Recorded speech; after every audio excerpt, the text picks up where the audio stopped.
go, Kim Mulkey. This is a great day to be an LSU women's college basketball fan because I have got something I have been sharing with you for the past couple of weeks.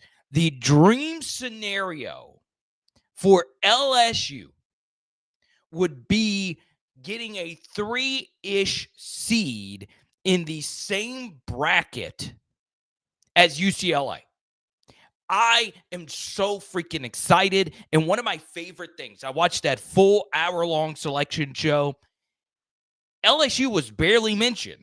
We are really flying under the radar. I understand that this team right now has a lot, and I mean a lot of issues and question marks. And all in all, we could all see this going really badly because Morrow has injury concerns. Flaugier hasn't played in a month. But I don't give a damn.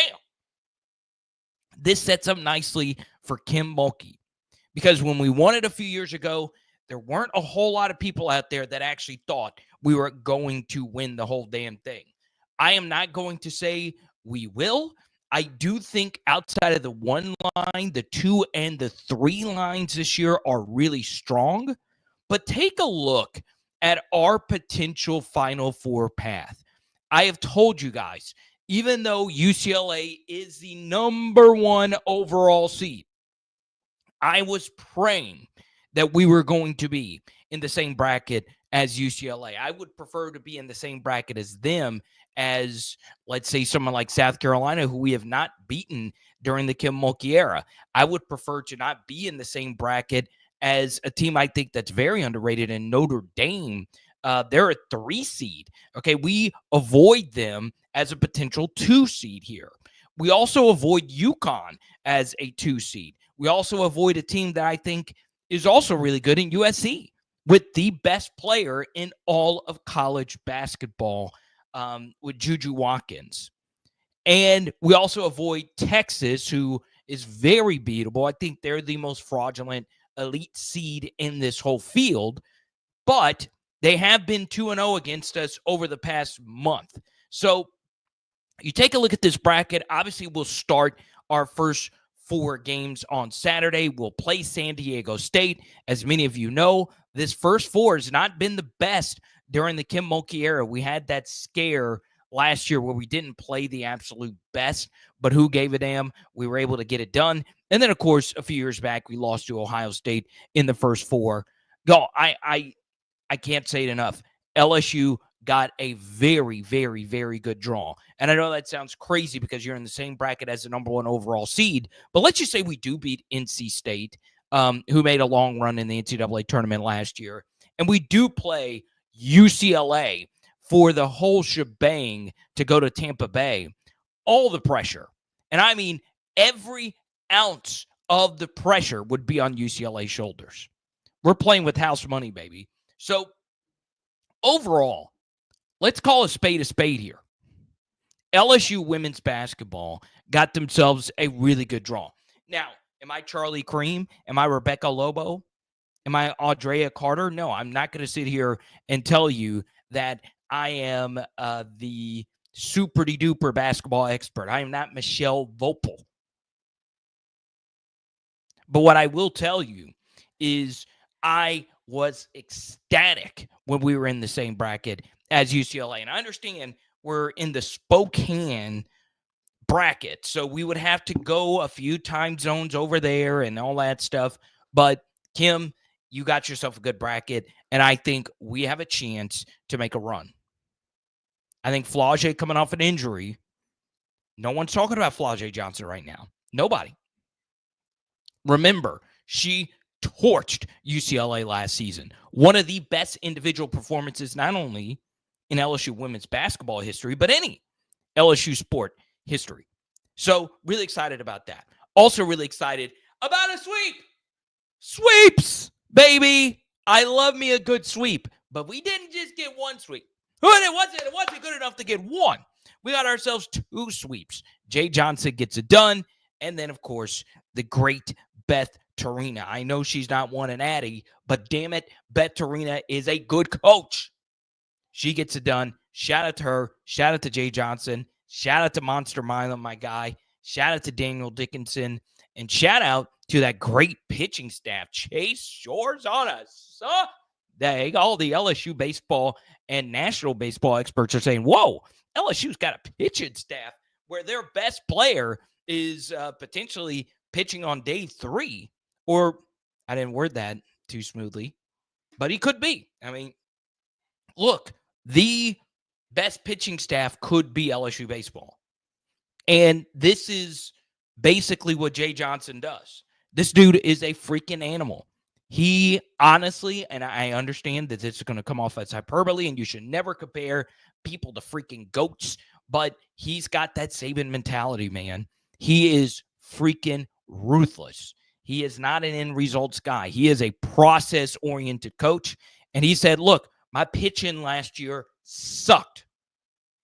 And I understand that 7-6 win last night was very dicey. And I understand, you would like your starters to pitch a little bit deeper into games. But, y'all, it's so hard to sweep anybody in the SEC. Hard to do it. So, of course, this wasn't Tennessee. This wasn't Florida. This wasn't Ole Miss or Arkansas. They played a great series this weekend. This still, though, is a sweep of an SEC team. They look like they had some juice this year. So shout out to the Missouri Tigers for bringing the heat. What's up, Christopher? Good to see you. Good to see all our viewers on Facebook, YouTube, and all of that. But I know a lot of you want to get into spring football. There is one player in particular we will talk about a little bit later. But I want to bring this up to you, and I need you to comment down below.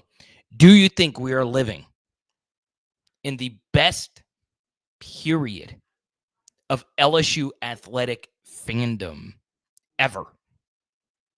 It very well could be the case. Let's just say you look at it from a 5-year window, starting in 2020, where the year started off with you winning a national championship in football with the greatest team ever. And then you win a Heisman a few years later, and you go to an SEC championship game in the first year of a coach in Brian Kelly. And then you have Malik Neighbors, Brian Thomas, all the shebang, right? Then you win another natty in baseball under Jay Johnson. Then you win your first natty in any basketball, but in women's basketball, you get your first one. And then you also get your gymnastics national championship. And then you have some good years with Beth Torino, who we'll talk about quite a bit tonight. Then, of course, you do what you do in swimming and all these other smaller sports.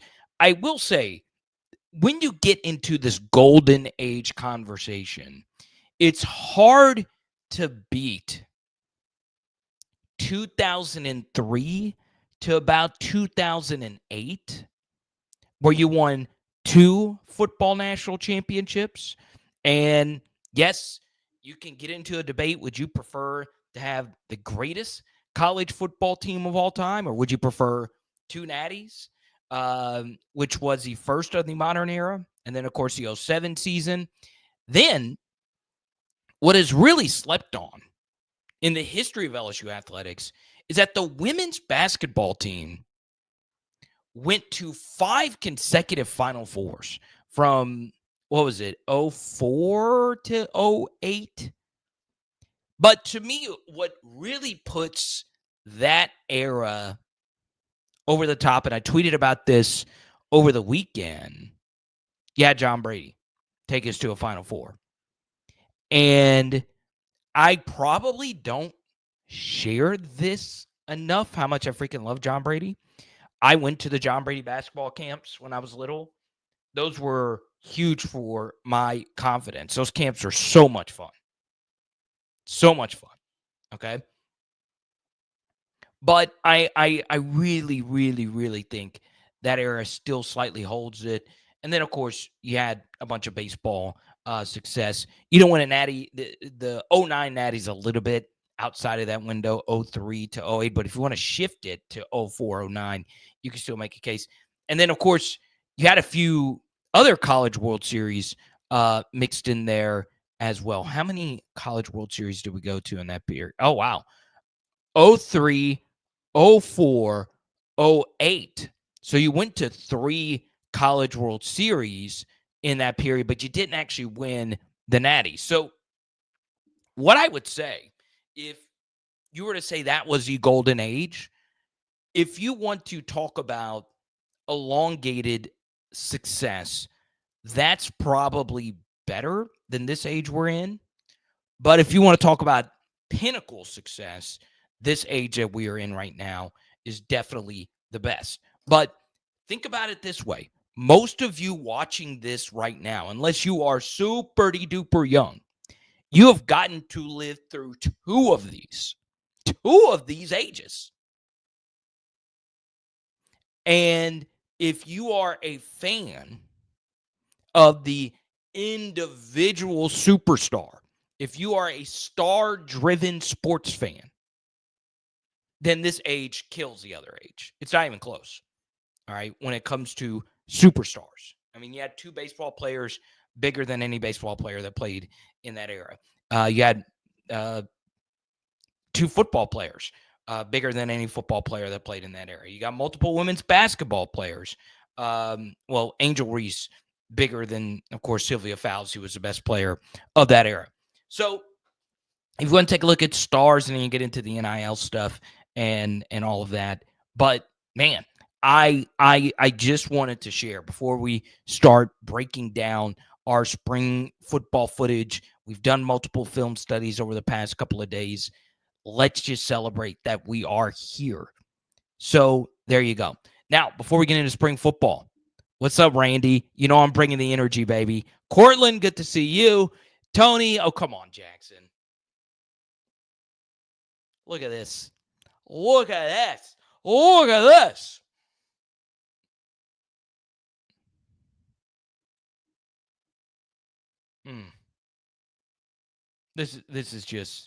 This is unacceptable. It's unacceptable. It's unacceptable. You can't just jump into my live stream talking about like this. So what the? Oh. Someone texted me, hey, there's some breaking news I wanted to share with you. Oh. I guess there wasn't anything. I was looking for it. Let's go to Donald. Shout out to LSU alum and former John Brady assistant Larry Cordero, coach at Troy, going dancing. I didn't know that. I didn't know.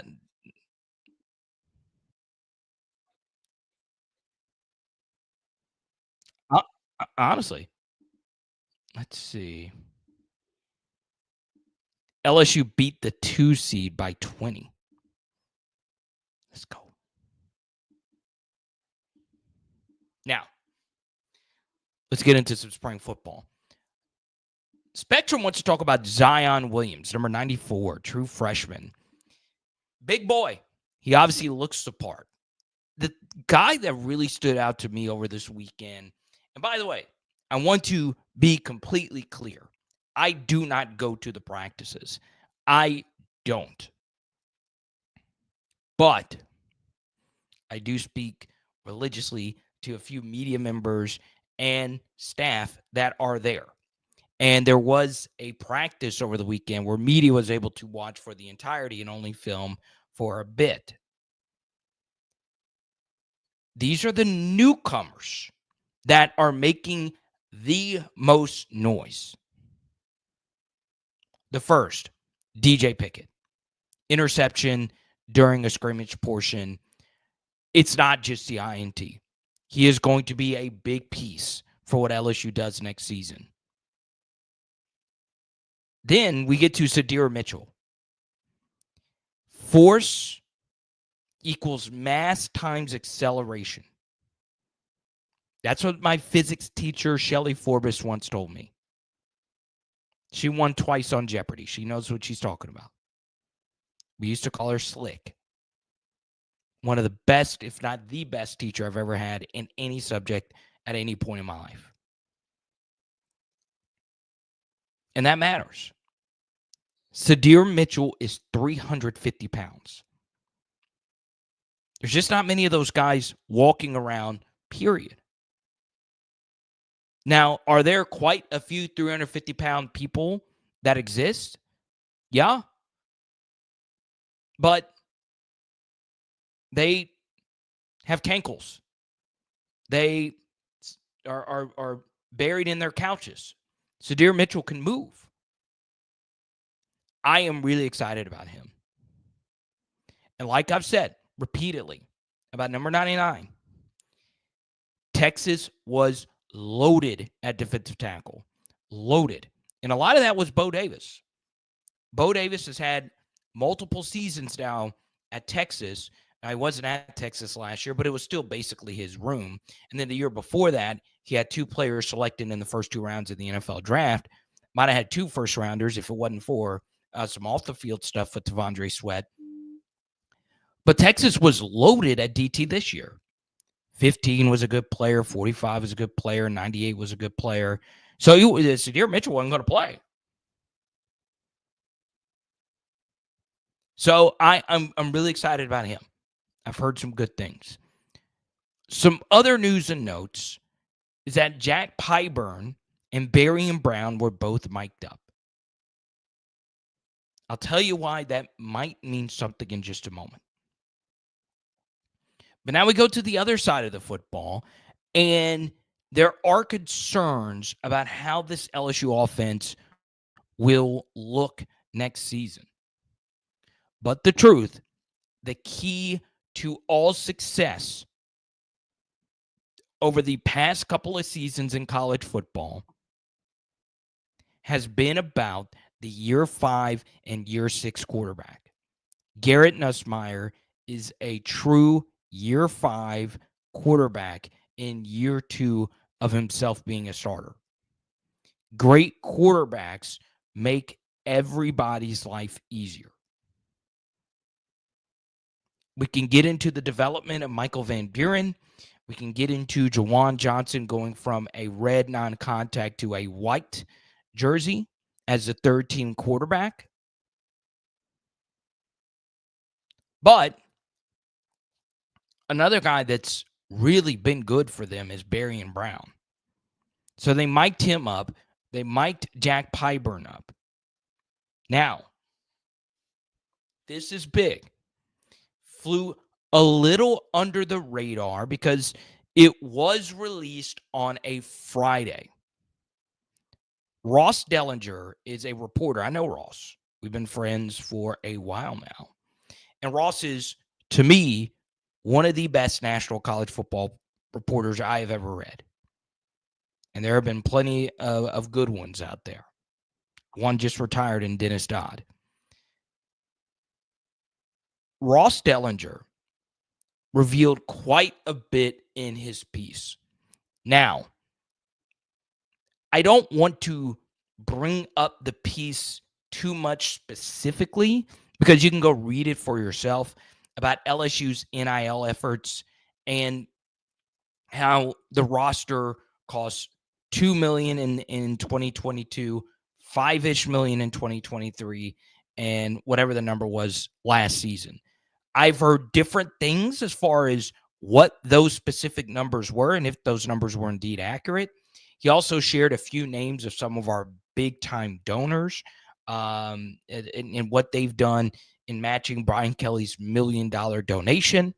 It also was repeated to me that, yes, Bayou Tradition donations really do matter, but the true needle movers are the $1 million donations.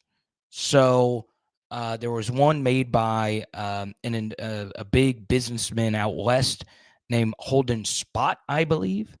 There's another former LSU football player who's a billionaire. He played in the 70s who made a big donation. And then, of course, Brian Kelly's big donation. We have done a really good job. And what we expected, the Bryce Underwood reaction, was what brought our money together for us to succeed at a high level. Now, this, to me, is my big takeaway from all of that. It is so vitally important to know that that doesn't mean that this roster is bulletproof. The second thing is that we are putting ourselves, when pieces like this are written, under a lot of pressure to make the college football playoff this season. Now, the truth is that LSU already has a plan set in place for 2026. Another truth that we have shared on here before about Austin Thomas, a behind the scenes guy who is the general manager of the team. They have a formula that gives them numbers for who deserves what on a pay scale. I've spoken to people at Bayou Traditions and TAF. I've spoken to players and their parents about negotiations and all of that. And it does get spicy on who deserves what. I also know of LSU's efforts to pay big money for potential fringe players to come back. They tried to bring Emory Jones back because before the season, Emory Jones was being projected to be a first or second round pick. That, of course, is no longer the case. So they did put forth effort to bring back some guys that were, but they decided to go. I understood Emory Jones. You started 3 seasons and you felt like it was time to go. The truth, though, is that this roster still has a lot of question marks. Still. And what you should hope for is that there are going to be multiple guys that might be playing a role now, but could be in a different role, and you hope those players step up.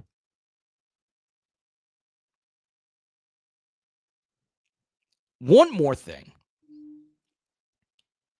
I do think, myself included, we do have a tendency to be a little too LSU focused at times. Because goodness gracious, quite a few teams on our rosters or on our schedules have holes on their rosters as well. And I'll share just a few things that I'm hearing at other spring camps. The first is that DJ Lagway is hurt. So he had the lower body injury, but Mark Long of the AP in Florida has reported that he's having shoulder problems now. That's a big deal because we play him early in the season. He more than likely will be healthy by the time we get there, but who knows? Then we have South Carolina early in the season. They have a new OC. They have some new pieces on defense. Their safety, Nick Inwin-Wart, I always butcher his last name. He's no longer there. He's a really good player for them. So that's just 2 quick examples. And we also know Alabama is not bulletproof under any circumstance. So I do think next year, while our schedule, I feel, is tougher overall, because I do think Clemson's really, really, really good. And it's going to be hard for them to not make the playoff, regardless of if they lose versus us in week 1. Because I do think the ACC has a lot of questions. And then number 2, I really do like their roster. I mean, the SEC could open up for us next year. So I'm really excited about that as well. So, look, personally, I've shared this with our patrons. I've shared it with you on here. Yes, I am worried about our current roster, even factoring in the fall enrollees. But if you do have some dominoes that float in your favor, you could be very good. What if, and let's just put it out there, okay? What if DJ Pickett is special?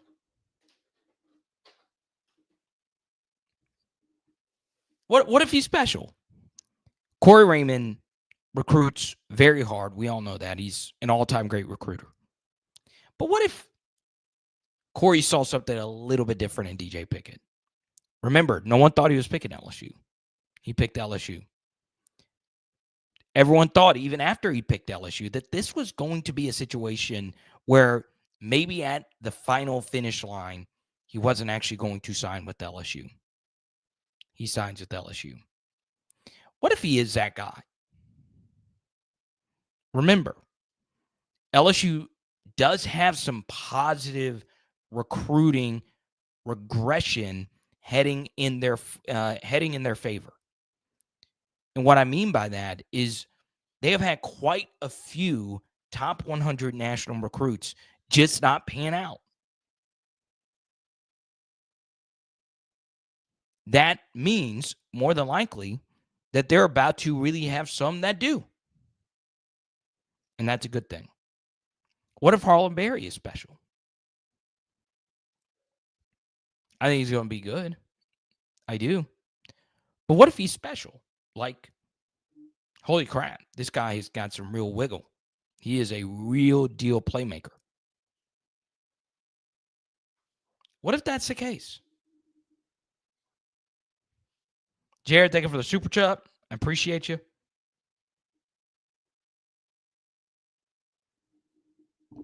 So, overall, positive, encouraging stuff. There was one thing Garrett Nussmeier did during the scrimmage portion, and we'll discuss that coming up after the break, and then we'll take a few more of your comments. It looks like Spectrum wants to talk defensive ends. We got Nathan putting his life savings on LSU to win the Natty in 2024. Well, if you're going to do your life savings, make sure you do some price shopping. Randy, NC State. Yeah, I mean, once again, I won't go on the spiel again about LSU seeding, but I'm really happy with where we are. Now, coming up next, Garrett Nussmeier did something a little bizarre during practice. Let's go! On a journey together with Zion Imaging, I want you to see this experience up close. And me as a wedding and event DJ, I watched how everybody had so much fun with Zion Imaging. And a big reason for their success is the team. Yes, Jaron Thomas and his family started this off as a passion project, and they have one simple goal in mind: taking your event to the next level. Whether it's a wedding, reunion, quinceañera, school, or corporate event, Zion Imaging is all about family-friendly fun. And I gotta show you on this tour the high-level technology that quickly sends your video session to your phone, whether it's iPhone or Android. Yes, it's the Zion Imaging 360 spin booth experience, serving North Texas, North Louisiana, South Arkansas, Orlando, and more. Give us a call, 318-469-4265. Check us out on Facebook or book us at Zion Imaging, XYANimaging.com. Are you a die-hard LSU fan, and would you like to understand the complex game of football better? Well, sign up today for our PHL Patreon. This is his second touchdown. Counter G, why you're pulling the guard. We dive deep on recruiting and the transfer portal at a level that you have never seen before. Film breakdowns from so many different angles, and my personal favorites, oh yeah, the analytics, baby. I like to get nerdy. We take a look at cutting-edge statistics that help all of us understand LSU football even better. And guess what? Every new sign-up gets a Joe Burrow card in the mail for free. But we got to save the best for last. Our private Discord community of LSU fans from around the globe. Sign up today. Patreon.com/LSU football and put your name on our wall of patrons. Special thanks to everybody who's on here. Let's freaking go. All righty. So Garrett Nussmeier had a little scramble during the brief 11-on-11 period. I love to see it. Gary Nussmeier can run some, but I don't care if he's not an elite runner. He just needs to take more of those rushing opportunities.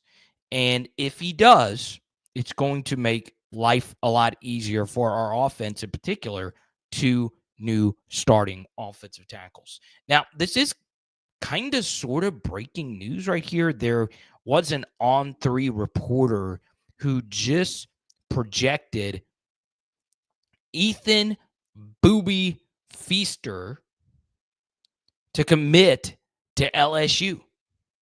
As you can see, he's a top 100 wide receiver from DeSoto, Texas. I believe he also is originally from Louisiana. As many of you know, I don't do as deep of breakdowns on 2026 recruits, but because of the transfer portal and NIL and all that stuff, this is a good thing. Anytime you get a top 100 recruit, especially one that you've put a lot of resources into in recruiting, it's always a good thing. So Ethan Feaster might be joining this 2026 LSU class, which right now ranks number 12 nationally. And that number is actually going to go up. Obviously, if he does commit, you'll probably go into the top 10. Still very early. Per the 247 numbers, our recruits aren't as highly rated as they are on 3. But you take a look at the state of Louisiana, you've got a lot of kids already committed. We've talked about Bryson Martinez. Aiden Hall is someone that I like a lot. I actually agree that on 3 has him ranked a little bit higher. But then you have 2 kids from Baton Rouge, Louisiana, all right, especially Lamar Brown, who can walk to LSU's campus. It is interesting how much lower the 247 rankings are than the On3 rankings of the in-state Louisiana kids and the LSU recruits, because you can see their composite rankings go up quite a bit. Lamar Brown isn't a 5-star per 247. He becomes a 5-star in the composite. Blaine Bradford, you just saw it, not a 5-star, becomes a 5-star in the composite. Richard Anderson slides up a few slots. Aiden Hall, went up 100 slots from the regular 247 ranking to the composite 247 rankings. Jabari Mack moves up quite a bit. So it is interesting. Same thing with Bryson Martinez. Now, that's probably going to change.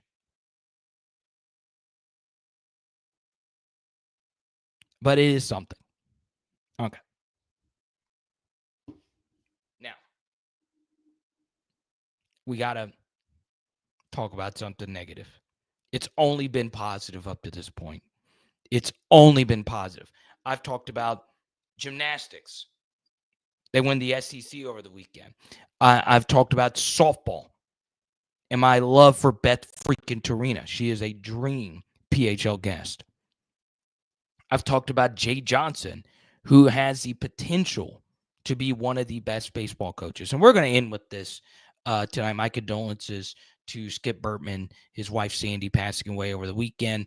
A lot of you know that already, but I really do think Jay Johnson has a chance. Now, no one, I don't think, is ever going to catch Skip Burtman, but Jay Johnson, holy crap. I mean, we got ourselves some hyenas. Shout out to Jay Johnson. I mean, we're loaded, freaking loaded. Beach volleyball played the number 1 and number 2 teams in the country over the weekend. I don't know how they did. I'm sorry, in my prep, I didn't go look up how beach volleyball did.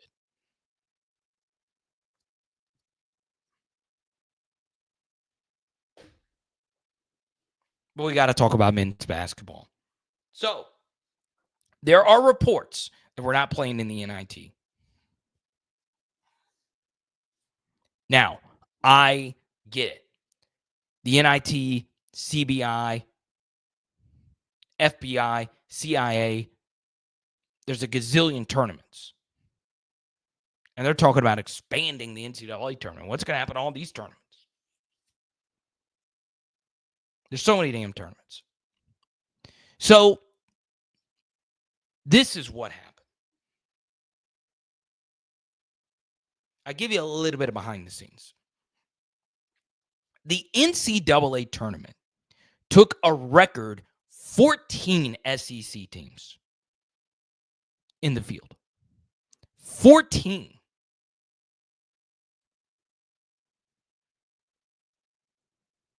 We're one of the two schools that didn't get in.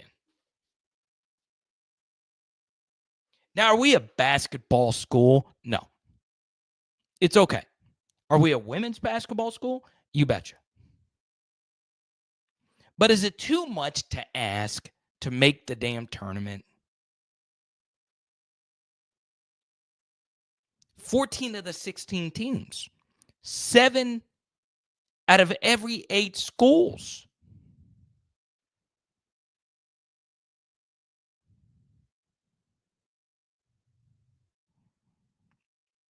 If you were to field a team of the best basketball players at each individual school, LSU might win. They might field the best starting 5 out of anybody. And I sung John Brady's praises at the beginning. Texted John Sibley, who's really good friends with John Brady. And I freaking love John Brady. I just do. All right. And even like the non-Shaq legends, Stroll Miles Swift, Rudy Macklin, all those different great players, Marcus Thornton, so on and so on and so on. It is disrespectful we are this bad at basketball. Disrespectful. Well, Carter, it's the NIL investments, and I had a few of you get on me about the NIL comments I made. Dude, it falls on deaf ears. Vanderbilt was a mess. Fired Jerry Stackhouse. They're in the tournament. Year 1 in the tournament. Y'all, turnarounds happen in no more than 2 seasons. Really look at this tournament field. Turnarounds happen in no more than 2 seasons. That's how it works. We weren't close to the field. We were not close. So the way I understand it, the NIT automatically offers the 3 best SEC teams into the tournament that didn't make the NCAA tournament. But here's the problem. There was only 2. So South Carolina and LSU got participation trophy invites from the NIT. We still don't take it.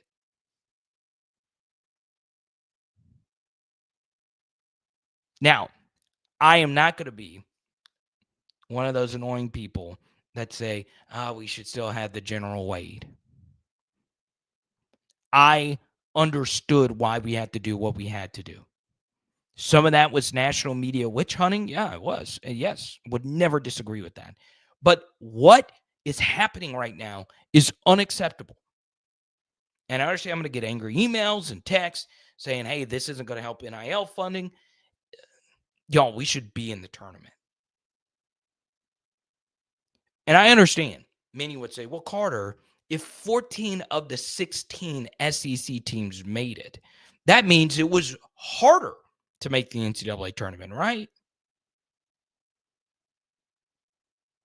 But here's the problem. This is not just a one-year thing. This is not just a one-year thing. We are multiple years into this. Now, this is what I get repeatedly told about this. Well, you know, Carter, Matt McMahon's a good guy. He is a good guy. You know who else was a good guy in the SEC? In fact, he was the best guy. I interviewed him 1,000 times. I say 1,000 times, hyperbole. But I talked to him quite a bit. Is a coach by the name of Mike Anderson. Mike Anderson was a coach at Arkansas, and he took them to NCAA tournaments. He coached multiple NBA players, And Mike was a really good guy. Arkansas decided to let go of him. They got Eric Musselman. They got even better. And then that led them to John Calipari. Then Mike Anderson, really good guy. Doesn't break the rules, sets great culture, really good handshaker, kiss baby guy. He is a really good coach. Coach those Damari Carroll, Missouri teams. He is a really, really, really good coach. You know what St. John's did to Mike Anderson? They kicked him out the door, paid the buyout, and went and got Rick freaking Pitino. Rick Pitino is the best college basketball coach of all time. He was out there. There's a couple of those guys out there. And a couple of those guys I know for the right price would want to come back and coach. Y'all, does NIL involvement for men's basketball really move the needle? Yes, that's why the SEC has moved forward. We saw Dick Vitale over the weekend call out the ACC for NIL spending. But y'all, it's about the damn coach in men's college basketball. It's about the damn coach. All right? I give a program like Tennessee a lot of credit. Tennessee is not a men's basketball program.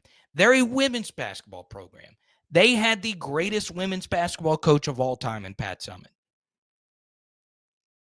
But they decided, hey, we are not going to settle for average. So they've had quite a few great coaches at Tennessee. They had Quanjo Martin, who was fine.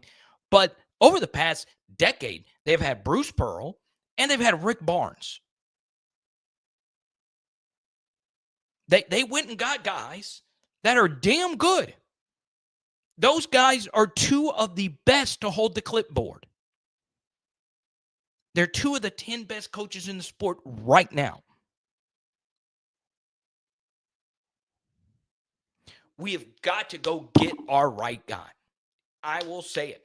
Now, will I still be a fan of Matt McMahon? Yes. I will still support him tooth and nail. But we're not in this damn NIT. And I understand there is a benefit of not playing in the NIT because you could start the recruiting process now. But I don't know if you guys saw this or not. Dan Hurley said in a CBS interview that recruiting the next year's roster actually started last month. And that pissed a lot of people off, but it's true.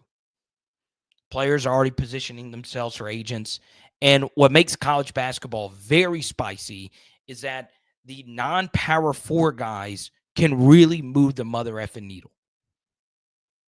Non-P4 guys trying to move up can move the freaking needle. Perfect example. Take a guy like CJ McCollum. Could you imagine what CJ McCollum would have gotten if he could have transferred for a fee while he was dribbling his life away at Lehigh and he beat Duke? Could you imagine what Damian Lillard could have gotten from Weber State to move up a level? A metric F-ton. So there are true needle movers from the non-P4. All right. But we're not getting those guys. So I understand that the logic is, well, if we get the right amount of money, we can for sure build a roster that is good enough to get us where we need to go. No, we're in over our skis at the head coach position. It's nothing against Will Wade, but this is a real juggernaut SEC conference. I am starting to question, and this is really freaking crazy, and we could talk about the morality all we want, but I am starting to question if Chris Beard is a top 5 SEC coach. Now, really take that to heart. Now, one of you in this chat knows Chris Beard. All right, so I won't say who, but that's how hard it is to win in the SEC right now. I'm not sure if Chris Beard's a top 5 coach.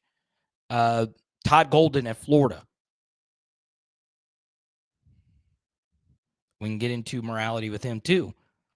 Was hired the same year Will Wade was hired.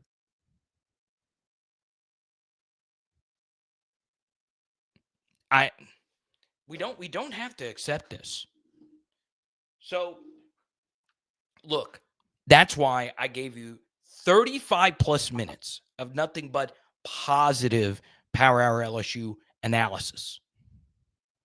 But it's driving me wild. Driving me wild. There are season ticket holders watching this right now that, in large part, agree with me.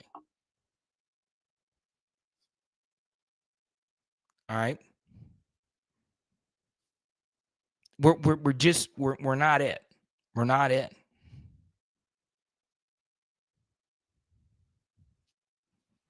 Teams sleepwalk against us. And I hate that. And there's been plenty of great, solid players on this team, Derek Fountain and so on. I mean, there's a gazillion. But dear Lord, man, we've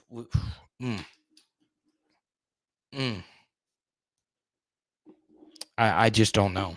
I just don't know. I am praying to the high heavens. I was praying that North Carolina wasn't going to make the tournament so they can get Nate Oates out of the SEC. But damn it, dude. These conferences are freaking loaded, bro. The SEC is loaded. All right. Let's take a few of your questions. Jared, who super chats, I remember when we were in the tournament. Yes, I want to just be in the tournament. I want some kind of postseason success.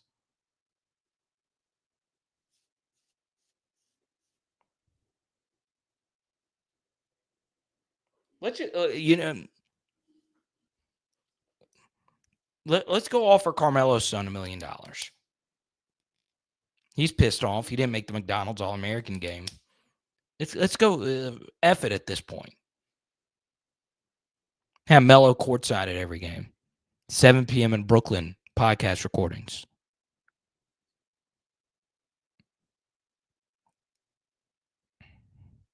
How about we go get Dennis Gates at Missouri? All right, so look at what Dennis Gates did. Dennis Gates went to the tournament in year one, won a game, for some reason attacked the media after that game, and then got beat by Princeton. All right, got upset. Then Missouri sucked last year. They were historically bad last year. So you know what Dennis Gates did? He looked at himself in the mirror and said, we sucked. So I read, and I saw this briefly on Twitter. He brought in a few different extra eyes to come help rebuild his offense. Missouri's back in the tournament. They're a 6 seed. They were 0-18 last year.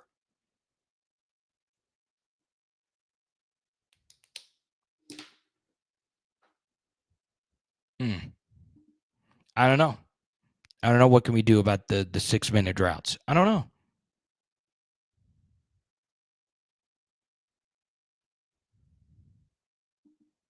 And I'm glad nobody. Dude, this is a criticism. What's up, Tyler? Good to see you.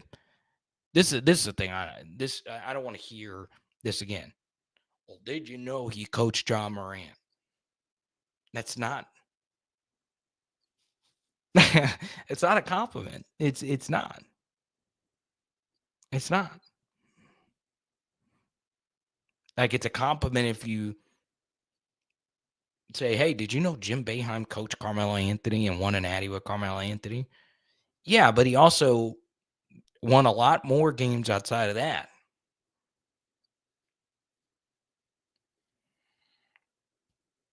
I'm ready for the angry emails. Send them. I don't care. I'm just frustrated that we're not playing postseason basketball. But hopefully this prevents us from getting destroyed by North Texas.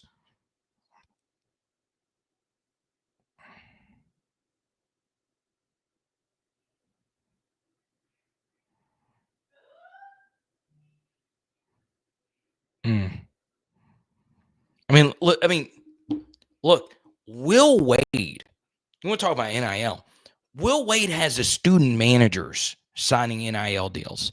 That's the only Will Wade thing I'll say. Student managers getting sponsors. Kid is getting McAfee sponsors.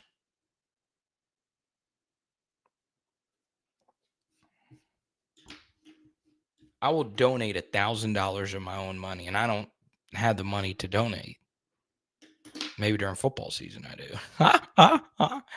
I'll donate $1,000 to the Rick Pitino Fund. F it.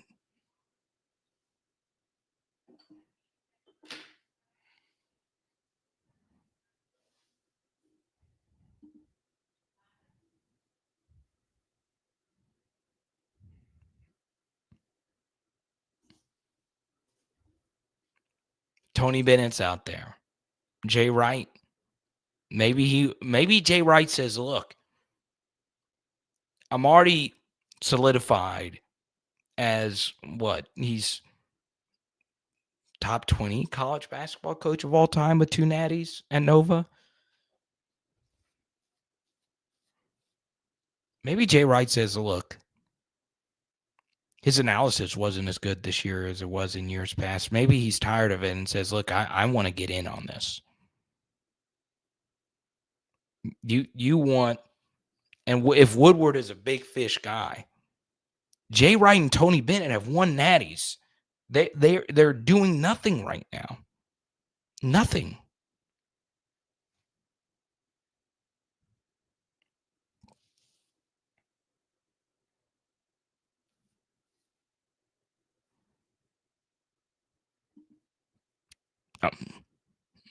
I know that. I know neither would probably come. They're not from this area, but maybe they do. Maybe they do. Huh? I'm just saying, there's natty coaches doing nothing right now. And the thing that, in particular, I've shared the Tony Bennett take. The thing that I like about him is that he is going to do something. It's not going to be pretty, but it's going to counteract what a lot of the teams are doing in our conference. A lot of the teams in the SEC are very offensively analytically inclined. And what the offensive analytics say is that you should push the ball and shoot within 10 seconds on the shot clock. Okay? Every second matters. Ask Rick Pitino about that. But the truth, if you really need a coach to counteract that, Tony Bennett does the exact opposite of that. So it's not going to be sexy basketball. That might be the thing is, though, if you're cash strapped for basketball, you would want somebody like that who can ugly up a game, slow it down, and really bore you to death and play games like 63-60.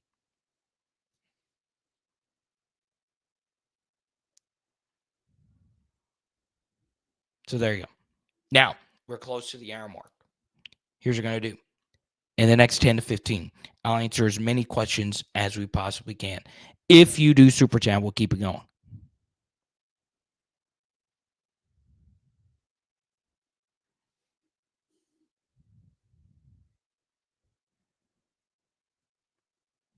I do want to once again, and I'm not sleeping on it, but we've got better teams on the horizon. If you do go by the eye test, LSU baseball looks really good. I mean, really, really, really good. As many of you know, you can count how many times LSU's won the first 2 and not be able to win the third. You get a sweep. I want to play this audio. I'm not going to play any audio tonight. But I do want to play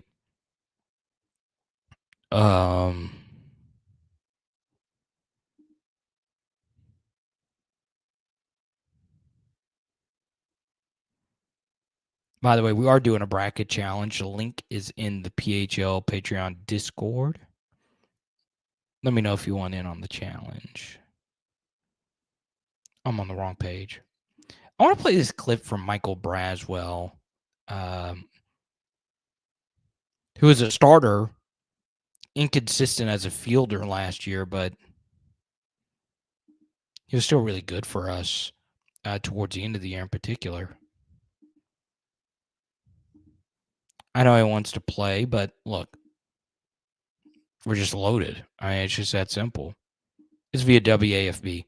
I feel like I don't really care, honestly. I mean, I want us to win. I mean, I came back to go to Omaha, and whether I play or not, I mean, I want to contribute to winning, and I want us to go to Omaha, honestly. So, I mean, and, everybody's playing great. So, I mean, I think that I'm handling it pretty well, I guess. There we go. That's what it's all about. He's also got the double cross necklace. I actually got my wife one of these necklaces uh, not too long ago. Shout out to you, Brazzy. That was via John Eads and WAFB. That's a senior talking. A senior.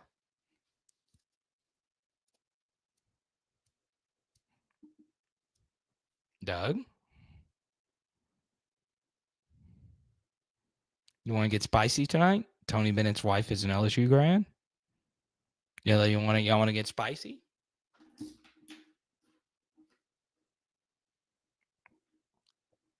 So my favorite memories growing up is of course LSU football. But I think the first thing I like really gravitated to as a kid, outside of Michael Jordan and my dad's love for Michael Jordan, was the NCAA tournament. I remember going to my T-shirt closet, my white Hanes T-shirts, and with green markers writing number 12 Mateen Cleaves jerseys. I freaking love March Madness. That's why, I don't ask much. I just want LSU in the tournament a lot. I would like to be in it every year. It's just fun having a fighter's chance in the mayhem. But I just freaking love this field. I really freaking do. It's just so much fun. March Madness. To sign up for our tournament uh, challenge. Password is Nuss Jaden. NUSSJAYDEN. But I just want to be back in the tournament. That's it. Is it too much to ask? Is it too much to ask? We get back into the tournament. Maybe it is. Maybe I'm the one tripping.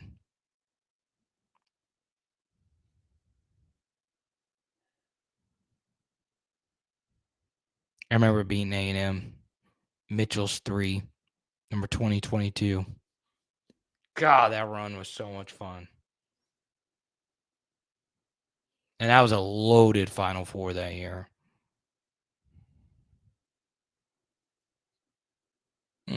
Memories. Good times.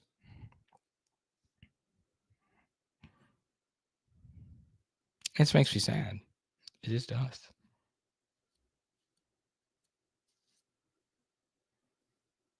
Let's see here.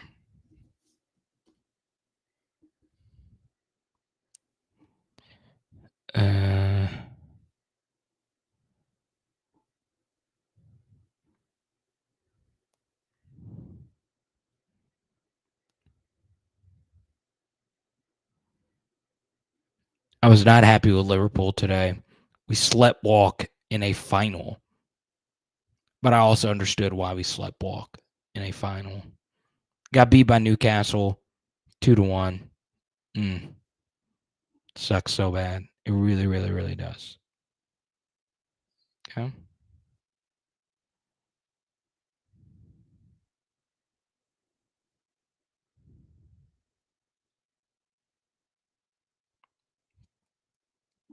I want to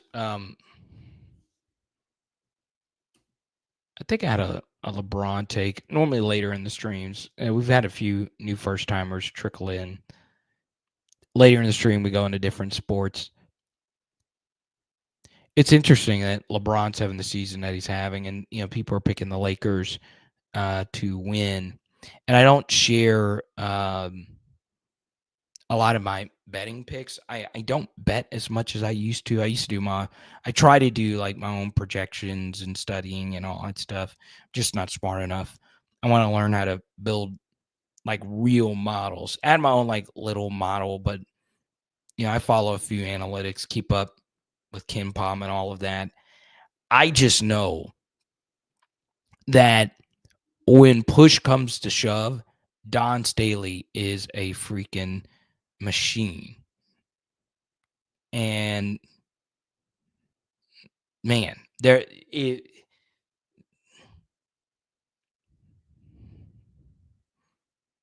I don't know. I have no idea who's going to win this women's bracket.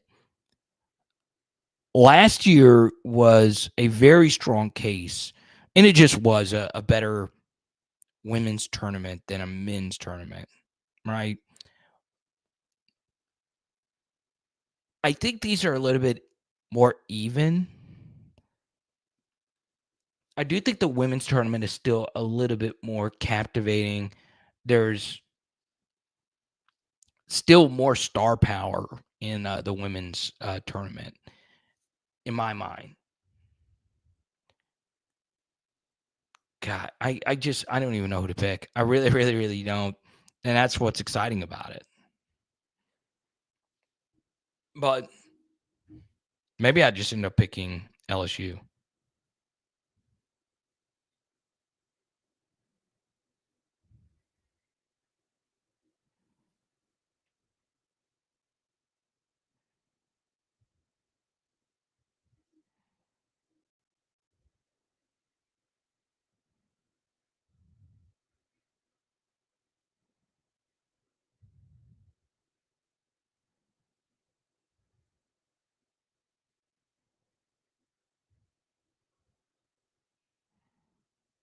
Hmm.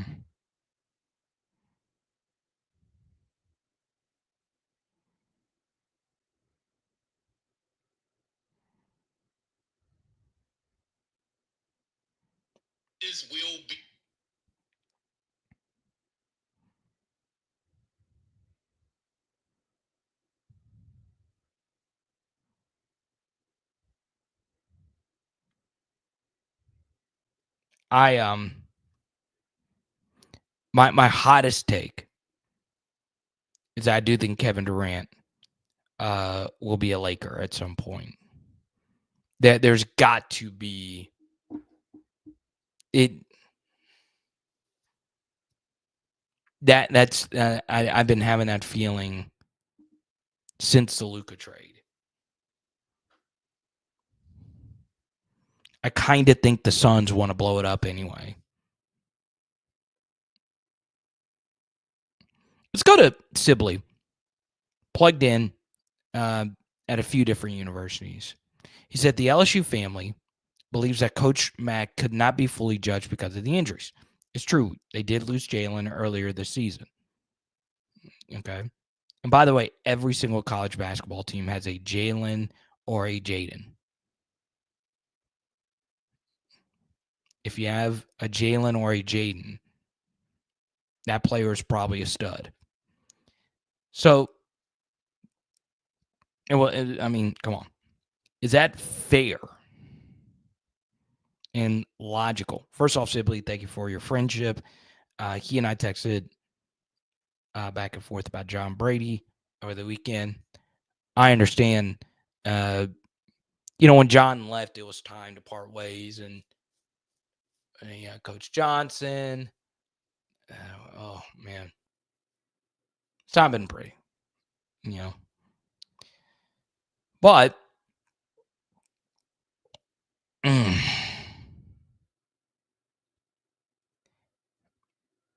for me, when I look at coaching in college basketball, I really do believe patterns form. And if you look really closely and you look at a sample size for a coach over, let's say, 5 or so years,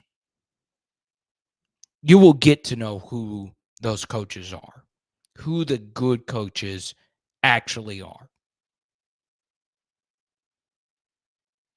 For instance, a coach that a lot of people don't think is all that good because he's not been a great tournament coach per se is Shaka Smart. Y'all, Shaka Smart is good everywhere he goes. He is good. He's not elite, but he's good. He won at VCU. He won at Texas. He freaking is winning at Marquette. Now, those are 3 good programs. And all 3 of those programs have won before him and after him. But not any of those 3 programs are elite. Normally, the good coaches are the good coaches. I know that sounds like just a very oversimplified thing, but it's no matter the resources or really where you are, you normally figure it out within a few years. Okay.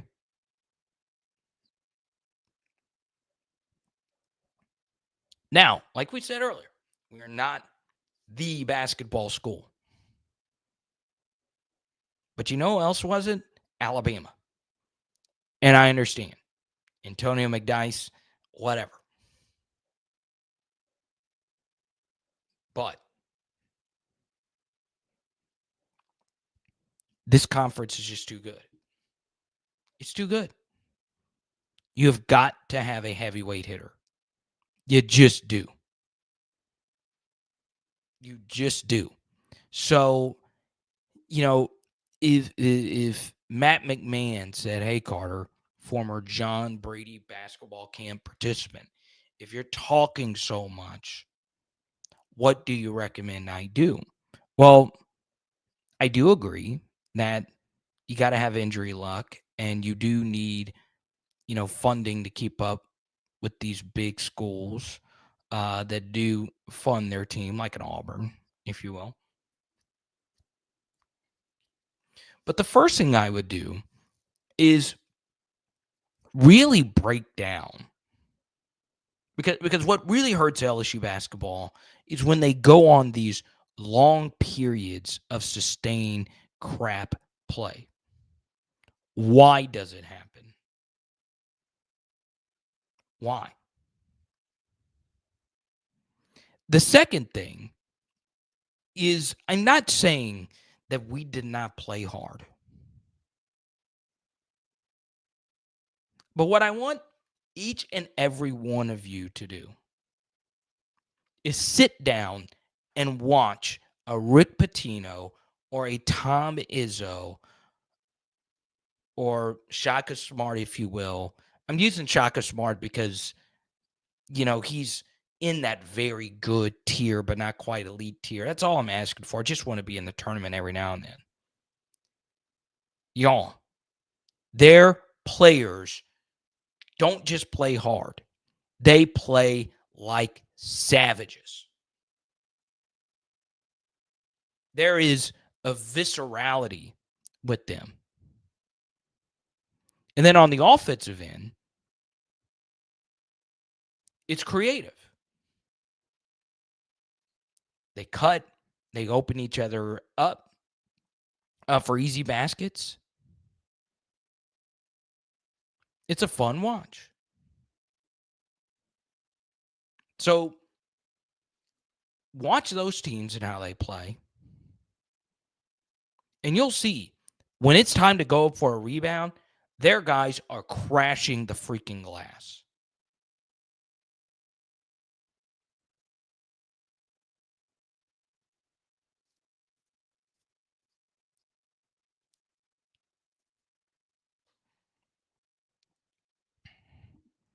Now, Sibley, he did take them once, but it was a really bad loss. All right. So, yeah, we probably do need better players. I will say that plenty of times over. But there's plenty of tournament teams that make it with not great players.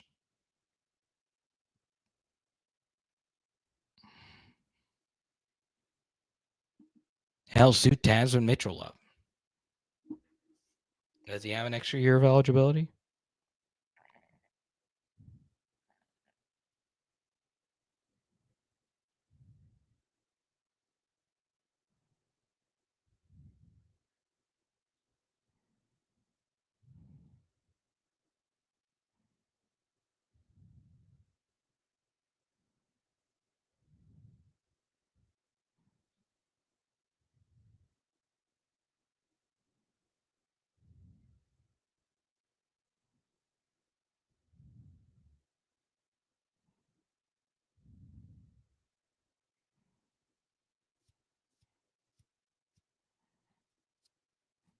One more thing.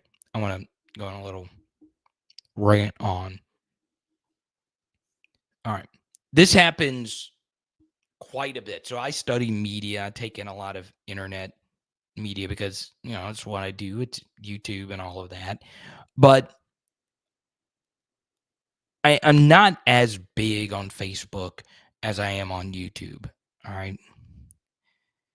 But there is so much fake stuff posted on Facebook. And this isn't like fake news or anything like that. But every quarter, there's just one person that every Facebook comedian or poster, and they all post, they copy and paste, steal the same stuff and repost it. And it's fake or it's a fabrication. I would always, when you see a quote graphic with a quote and a still image of the human being, I would say 90% of the time, it's either flat out false or in a slightly different context than if you were to go look at the full clip. So the person that's in the middle of all of this right now is Angel Reese. There are so many fake Angel Reese quotes out there.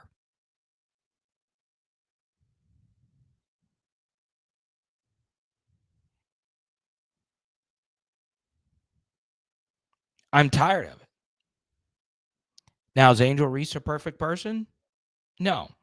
She herself has said she is a villain, which is good. You need villains to really push your sport, right? We're kind of in the 80s era of the WNBA, where Magic and Bird were friendly villains, all right?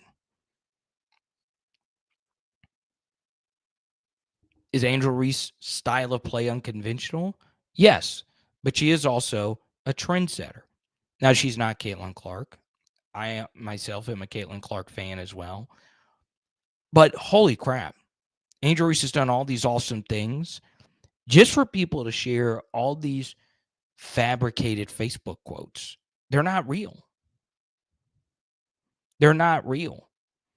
And there have been images, AI images, all that stuff. At least when you look at those, you can immediately tell those are fake. Now, those are even more deplorable, but at least you could tell those are fake. But holy crap. Like, it doesn't make any sense. So I feel bad for Angel. I'm always in her corner.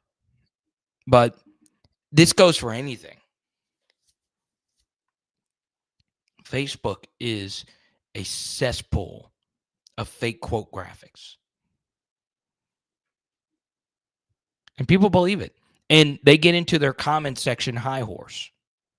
Well, the WNBA ratings suck and they lose money every year. No shit. No shit. No, tell us something else that we don't know. Okay? The WNBA players might go on a lockout. Good for them. Good for them.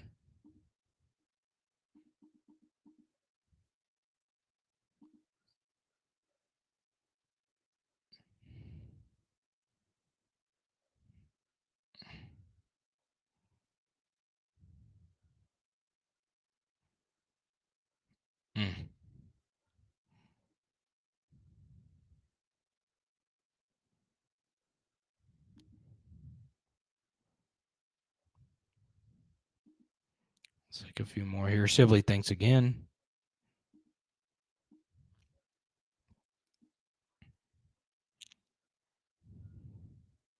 Oh, we got an NIT invite, Mello. We turned it down.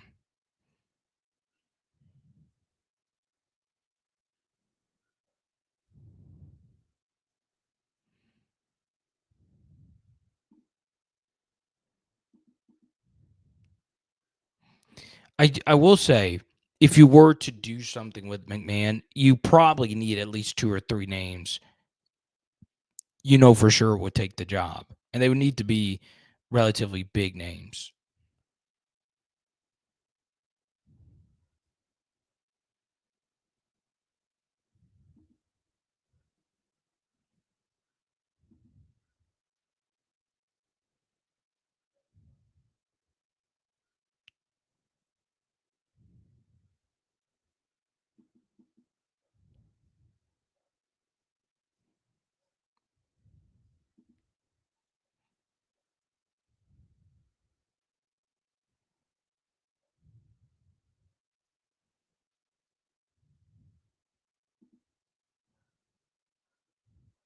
Welcome, David, to the channel. Oh, no, David. Got to make those threes. Yeah. Yeah, our free throw shooting does need to get better. That was a big reason why Texas was able to beat us. They beat us from the foul line. And honestly, we just got to make the layups. Oh, we've got to make those layups.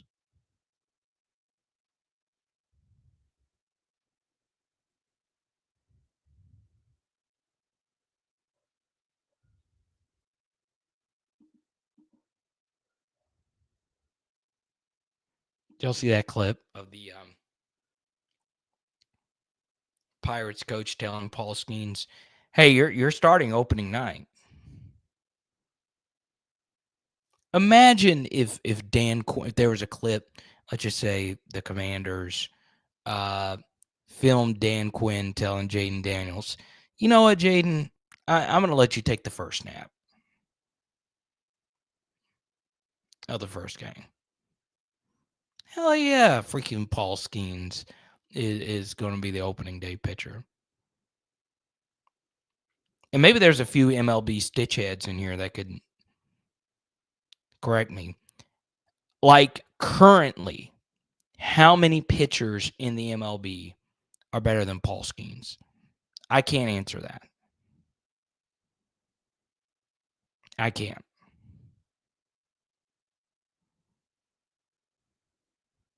I'm honestly like trying to figure that out. Like Clayton Kershaw's over the hill, right? So I almost said Justin Verlander. Who is a better? I'm trying. I don't want anyone in here to be LSU, but I'm genuinely asking. There's got to be at least one MLB like super diehard in here.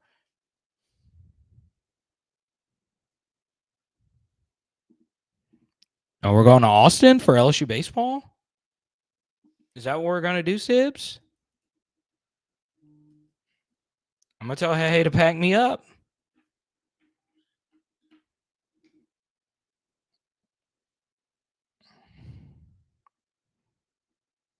Man, that would be fun as hell. Only problem, Sibs, for me to come to this, I love March Madness so much that I'm just going to be so March Madness pilled from Thursday to Sunday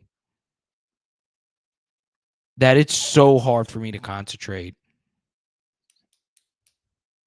and travel. Now, if it was maybe Sweet 16 weekend,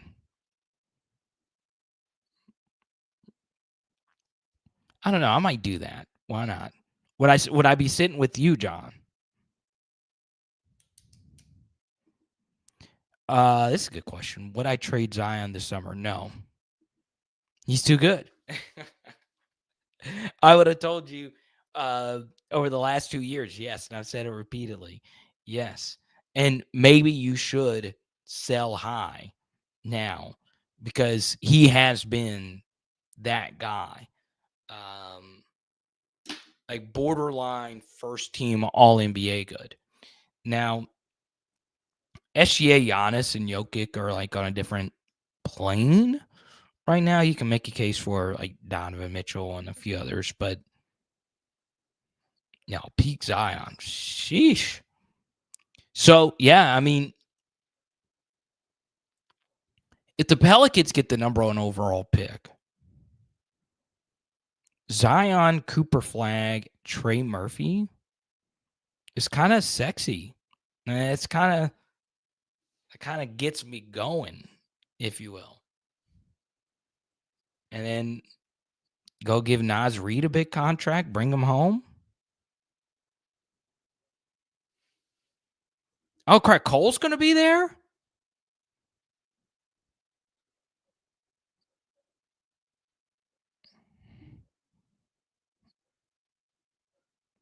Oh, dang. I might be going. I haven't been to Austin in forever.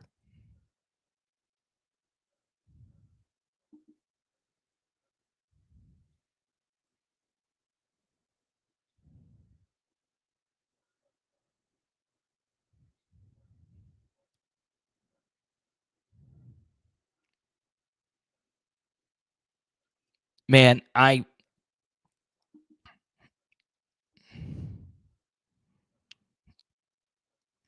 you guys don't mind, I'll go on another rant. The North Carolina athletic director being the head of the NCAA tournament committee is more proof that the NCAA tournament is mad. Like they're literally insane. NCAA decision makers.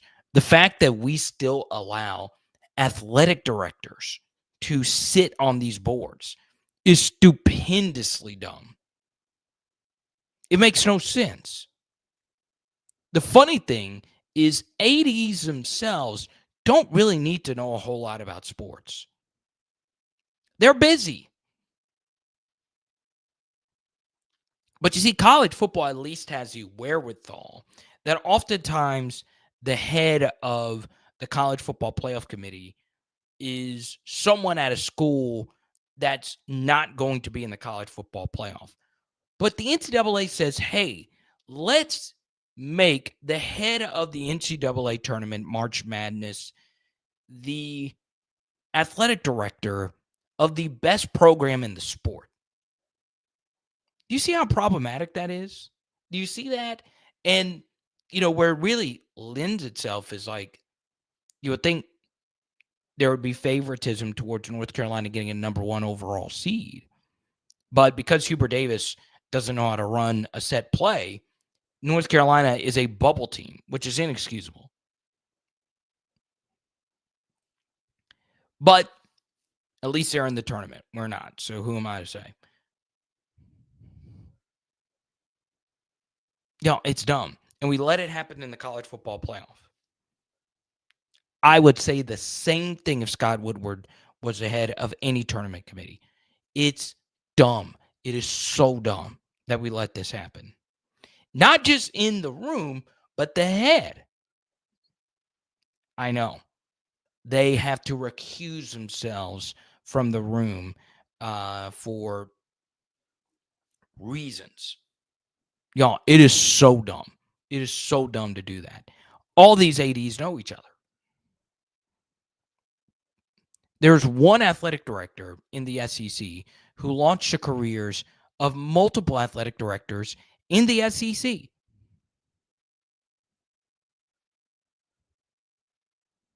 And that athletic director is at Kentucky. So it's silly to have ADs. I would rather, honestly, anyone else associate ADs. That would make sense. More sense than the head AD.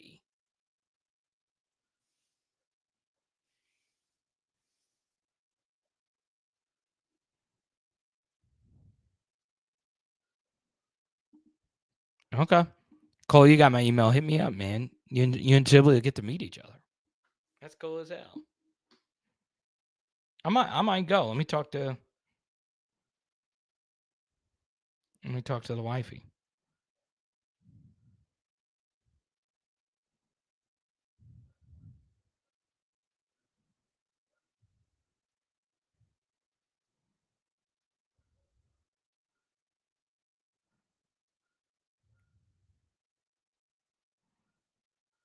I need to go get an oil change.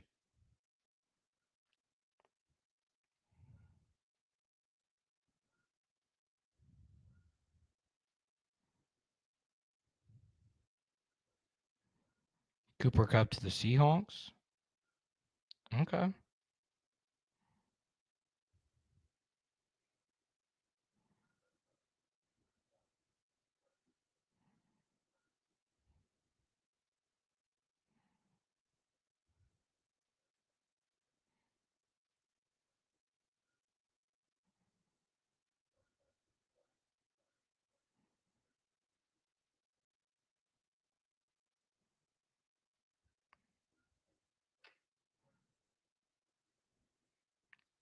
I would have loved Cooper Cup on the Saints.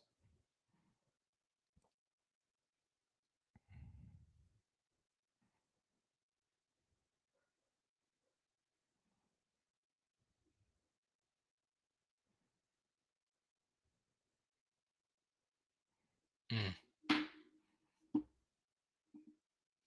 He met uh Ronnie Rants. That's cool. I know Ronnie.